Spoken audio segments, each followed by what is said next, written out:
तुमच्या चेहऱ्यावर पिंपल्स नक्की कुठे येतात हे एकदा नीट बघा. कारण ते कुठे येतात यावरून ते का येतात याचा अंदाज नक्कीच लावता येतो. आता एक गोष्ट स्पष्ट सांगतो मी, की रील्समध्ये आपण बऱ्याचदा बघतो की कपाळावर पिंपल्स आला की तो पोटाचा त्रास असतो, गालावर आला म्हणजे तो फुफ्फुसाचा असतो.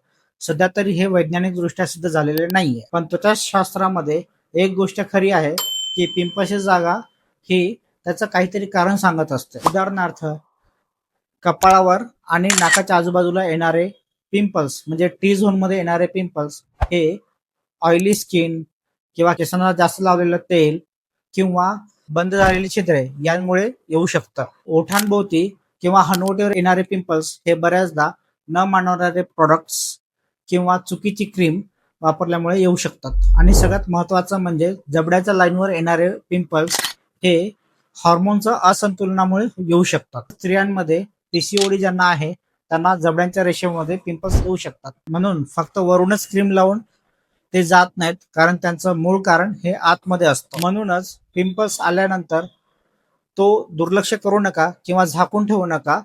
तो नेहमी नेहमी त्याच ठिकाणी काय येतो याची व्यवस्थित तपासणी केली तर आपल्याला त्याचं कारण नक्की शोधता येतं. तो फक्त चेहऱ्याचाच नाही, आतल्या तब्येतीचा देखील प्रश्न असू शकतो. म्हणून योग्य तो तपासणी करून योग्य तो उपचार घेत जा.